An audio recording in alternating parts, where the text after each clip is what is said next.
We just spent a week with the most off-road capable Ford Explorer ever. So let's talk about what that means and how it translates to where it's going to spend 99% of its life, on the road.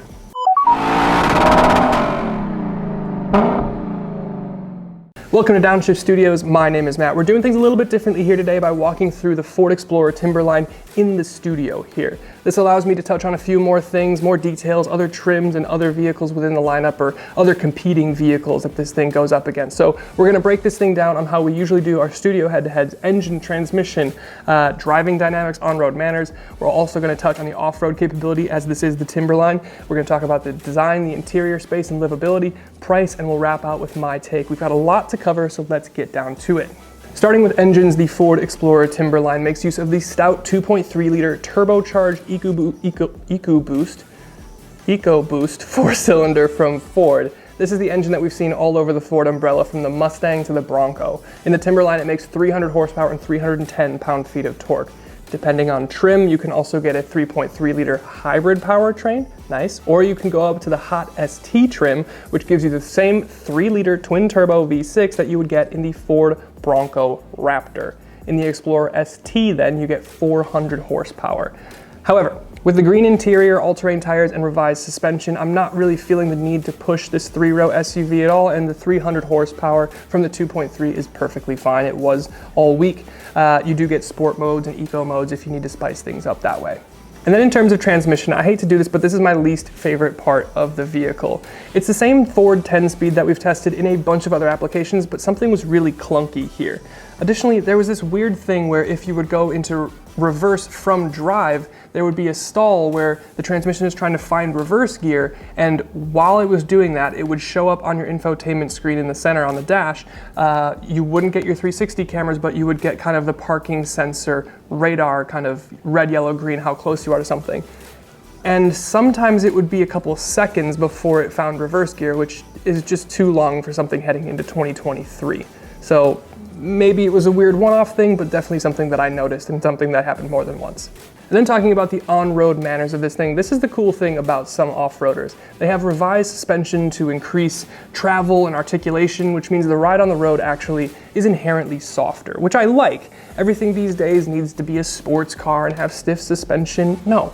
But here we have a Timberline essentially taking the shocks and springs from a Police Interceptor version of the Explorer. The suspension components, they're beefier, but it translates to a ride that is smoother and more supple without falling over in a corner and compromising chassis stability.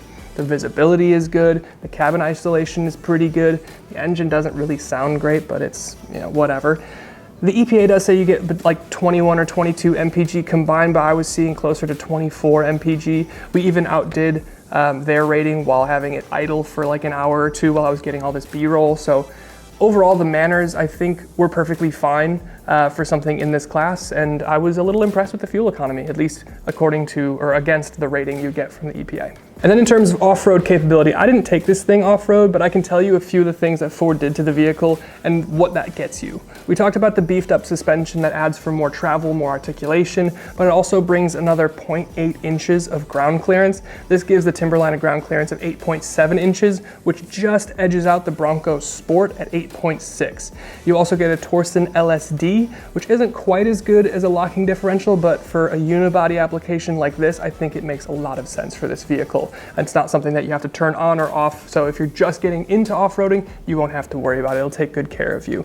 You do get some mild all-terrain tires, which should give you better grip on loose surfaces, but they don't really seem to have that negative attribute of being louder on the pavement. They are a little bit louder, but not something that's glaringly obvious, so it's a good balance. You do have bash plates on the front and kind of in the back, and they look pretty cool, and they're metal. They're legit. They will protect the underbody. You do have recovery hooks on the front bumper. They're the orange kind of accent color. So this isn't really just an appearance package as we've seen some other brands that are bringing to their off-road trims. This is a well thought out, executed trim that actually brings real world off-road capability to the Explorer. So I'm impressed. And then in terms of exterior design, let's talk about the way that this thing looks. I'll say this. I have at least one new car in my driveway every week, and my wife doesn't care about 90% of them, but she really liked this one. The paint is a really cool, different, unique, deep, I just used like 7 words for the same meaning, but it's this deep green that depending on the light sometimes looks gray, sometimes looks black. It's just pretty cool. The orange accents around the body complement the color really, really well. You get unique black wheels wrapped in the knobby sidewalls, giving it kind of a beefy stance. Again, further reinforcing that this is the off-roader. And then there's Timberline badges in your front bumper, on the wheel, and then the C-pillar and also the rear tailgate. The rear angle is sort of boring looking. I feel like the taillights are maybe smaller than they need to be. Something just feels a little off to me, but overall I like the look of the car. And that's of course not to mention the fact that you do get a real functional LED light bar in your grille. I mean, this is genuine off-roader stuff. This is something that I think the Tundra TRD Pro brings, and I think those two are the only vehicles that are on sale from the factory that you can get an LED light bar in the grille.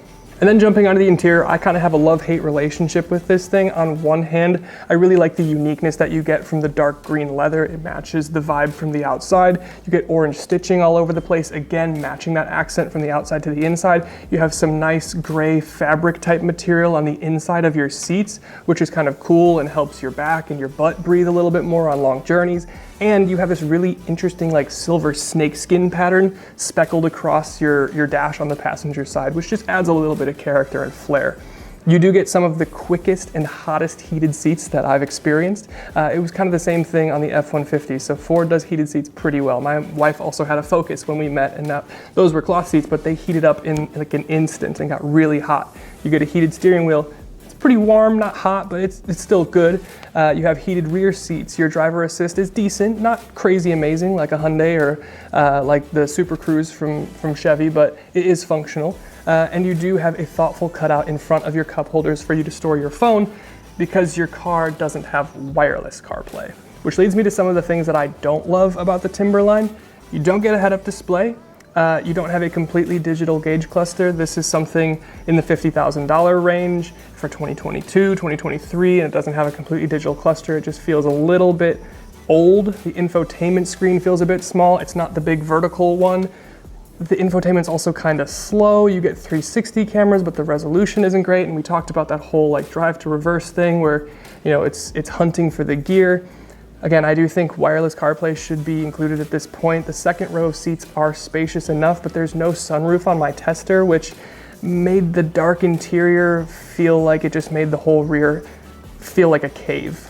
And then the same thing with the third row. They're kind of small. There's a lot of darkness. It's a dark interior. You do have air vents in the ceiling, but other than that, you don't really have anything else. You can option a big sunroof for $1,600 though, so that to me would be a necessity if you're gonna get this thing. The trunk space is decent though. It's not super huge, but you do have a little extra storage under the floor, and you can fold your seats from the third row.